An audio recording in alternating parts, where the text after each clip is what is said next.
ಸ್ನೇಹಿತರೆ, ಆತ್ಮೀಯರೇ, ಪ್ರತಿಯೊಂದು ದಿವಸ ನಾವು ಪಿರಮಿಡ್ಗಳ ಪವಾಡ ಲಾಭಗಳನ್ನು ತಿಳ್ಕೊತಾ ಇದೀವಿ. ಇವತ್ತಿನ ಪವಾಡ ಲಾಭ ಏನಂತಂದ್ರೆ, ಒಂದು ಫ್ಯಾಮಿಲಿ ಒಳಗಡೆ ಅಂದ್ರೆ ಒಂದು ಕುಟುಂಬದಲ್ಲಿ ಜಗಳ ಮತ್ತೆ ಘರ್ಷಣೆಗಳು ಅದ್ಭುತ ರೀತಿಯಲ್ಲಿ ಬಗೆಹರಿಸ್ತು. ಪಿರಮಿಡ್ ಶಕ್ತಿ ಯಾವ ರೀತಿಯಲ್ಲಿ ಹೇಗಾಗಿದೆ ನೋಡ. ಏನಾಗ್ತಾ ಇತ್ತಂದ್ರೆ, ಆ ಫ್ಯಾಮಿಲಿಯಲ್ಲಿ ಅವ್ರು ಹೇಳ್ತಾರೆ, ಸತೀಶ್ ಅಂತ ಅವರು ವ್ಯಕ್ತಿ, ಅವ್ರ ಫ್ಯಾಮಿಲಿಯಲ್ಲಿ ಯಾವಾಗ್ಲೂ ಆರ್ಗ್ಯುಮೆಂಟ್ಸ್, ಡಿಸಗ್ರಿಮೆಂಟ್ಸು, ಜಗಳ, ಘರ್ಷಣೆ ನಿತ್ಯವಾಗಿ ಆಗ್ತಾ ಇತ್ತು. ಎಲ್ಲ ಮೆಂಬರ್ಸ್ ಮಧ್ಯದಲ್ಲಿ, ಕುಟುಂಬ ಸದಸ್ಯರ ಮಧ್ಯದಲ್ಲಿ. ಈ ರೀತಿಯಲ್ಲಿ ಆಗುವಾಗ ಏನಾಗುತ್ತೆ, ಅವ್ರ ಮನೆಯಲ್ಲಿ ಮಕ್ಕಳ ಎಜುಕೇಶನ್ ಎಫೆಕ್ಟ್ ಆಯಿತು. ಅವ್ರಿಗೆ ಏನೇ ಲಾಭ ಪಡಬೇಕಂದ್ರೆ ಲಾಭ ಪಡೆಯೋಕ್ಕೂ ಆಗ್ತಾ ಇಲ್ಲ.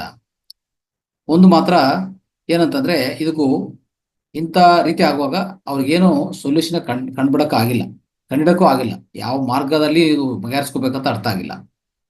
ಮತ್ತೆ ಒಬ್ಬರು ಇನ್ನೊಬ್ಬರು ಕೇಳಕ್ಕೂ ರೆಡಿ ಇಲ್ಲ. ಒಬ್ಬರು ಇನ್ನೊಬ್ಬರು ಕೇಳಕ್ಕೂ ರೆಡಿ ಇಲ್ಲ. ಯಾವಾಗ್ಲೂ ಒಂದು ಜಗಳದಿಂದ ಇನ್ನೊಂದು ಜಗಳ ಹೆಚ್ಚಾಗ್ತಾನೆ ಹೋಗ್ತಾ ಇದೆ. ಆ ರೀತಿ ಇರುವಾಗ ಒಂದು ಸಮಯ ಬಂತು, ಈ ಪೈರಾ ವಾಸ್ತು ವರ್ಕ್ಶಾಪ್ ನಡೀತಾ ಇತ್ತು. ಅಲ್ಲಿಗೆ ಹೋಗಿ ಇವರು ಅಟೆಂಡ್ ಆದ್ರು. ಯಾಕೆ? ಪೀಸ್ ಆಫ್ ಮೈಂಡ್ಗೋಸ್ಕರ, ಸ್ವಲ್ಪ ಮನಃಶಾಂತಿಗೋಸ್ಕರ. ಅಲ್ಲಿ ಹೋಗುವಾಗ ಈ ಪಿರಮಿಡ್ಗಳ ಶಕ್ತಿ ಏನಂತ ತಿಳ್ಕೊಂಡಿದ್ದಾರೆ. ಅವಾಗ ಅಲ್ಲೊಂದು ಖರೀದು ಮಾಡಿದರು. ಈ ಫೈರ್ ಅಂತ ಇರುತ್ತೆ, ಅದು ತಗೊಂಡು ಅದನ್ನು ಈ ಜಿತಿನ್ ಭಟ್ ಗುರೂಜಿ ಅವ್ರು ಏನ್ ಹೇಳಿದ್ರೋ ಆದ್ರೂ ಪಾಲನೆ ಮಾಡ್ತಾ ಹೋದ್ರು.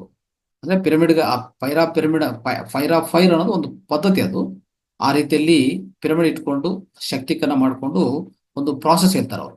ಅದನ್ನು ಪಾಲನೆ ಮಾಡ್ತಾ ಹೋದ್ರು. ಆ ರೀತಿ ಮಾಡ್ತಾ ಇರುವಾಗ ದಿನಕ್ಕೆ ಒಂದು 10 ಜಗಳ ಆಗ್ತಾ ಇತ್ತು ಇವ್ರ ಮನೆಯಲ್ಲಿ. ದಿನಕ್ಕೆ ಒಂದು 10 ಜಗಳ. ಈ ಫೈರ್ ತಗೊಂಡು ಪೈರಾ ವಾಸ್ತು ಮಾಡ್ಕೊಂಡಿದ್ಮೇಲೆ ಏನಾಗಿದೆ ಅಂದ್ರೆ, 90 ದಿವಸದಲ್ಲಿ ನೋಡಿದ್ರೆ ಆದಷ್ಟು ಅವರ ಜಗಳ ಪೂರ್ತಿ ಕಡಿಮೆ ಆಯ್ತು. 90 ದಿವಸದಲ್ಲಿ ಪೂರ್ತಿ. ಆ 90 ಡೇಸಲ್ಲಿ ನೋಡಿದ್ರೆ ಒಂದು 10 ಇಂದ 12 ಮಾತ್ರ ಜಗಳ ಆಯಿತು. ಅದಕ್ಕೆ ಮುಂಚೆ ದಿನಕ್ಕೆ 10 ಇಂದ 12 ಜಗಳ, ಅಷ್ಟು ಘರ್ಷಣೆಗಳು. ಆದ್ರೆ ಇದೆಲ್ಲ ಮಾಡಿದ ಮೇಲೆ 90 ದಿವಸದಲ್ಲಿನೂ ಅವ್ರು ನೋಡಕ್ ಹೋದ್ರೆ ಇದು 2 ದಿವಸಲ್ಲೇ ಎಫೆಕ್ಟ್ ಕಾಣಿಸ್ತು ಅವ್ರಿಗೆ.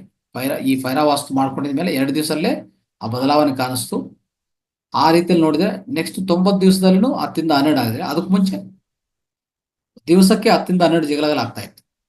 ಈ ರೀತಿಯಲ್ಲಿ ಈಗ 6 ತಿಂಗಳಾಗಿದೆ. ತುಂಬಾ ಸುಂದರವಾಗ, ಅಂದ್ರೆ ಯಾವುದೇ ಡಿಸಗ್ರಿಮೆಂಟ್ ಇಲ್ಲ. ಮನೆಯಲ್ಲಿ ತುಂಬಾ ಒಳ್ಳೆ ವಾತಾವರಣ. ಮಕ್ಕಳ ಎಜುಕೇಶನ್ ತುಂಬಾ ಚೆನ್ನಾಗಿ ನಡೀತಾ ಇದೆ. ಅವರ ಪೇರೆಂಟ್ಸು, ಅವರ ಹೆಂಡತಿ ಎಲ್ಲ ಆರೋಗ್ಯ ಸುಧಾರವಾಗಿದೆ. ಆಮೇಲೆ ಅವರ ಬಿಸ್ನೆಸ್ಸು ತುಂಬಾ ಚೆನ್ನಾಗಿ ಇಂಪ್ರೂವ್ ಆಯಿತು. ಇದಕ್ಕೂ ಈ ಪೈರಾ ವಾಸ್ತುಕ್ಕೆ, ಪಿರಮಿಡ್ಗಳ ಶಕ್ತಿಗೆ ಅವರು ತುಂಬಾ ಧನ್ಯವಾದ ತಿಳಿಸ್ತಾ ಇದ್ದಾರೆ. ಇದು ಇವತ್ತಿನ ಪಿರಮಿಡ್ಗಳ ಪವಾಡ ಲಾಭಗಳ ಬಗ್ಗೆ ತಿಳ್ಕೊಳ್ಳೋಕೆ ಪ್ರಯತ್ನ ಮಾಡಿ. ಎಲ್ಲರಿಗೂ ಧನ್ಯವಾದಗಳು. ನಮಸ್ಕಾರ.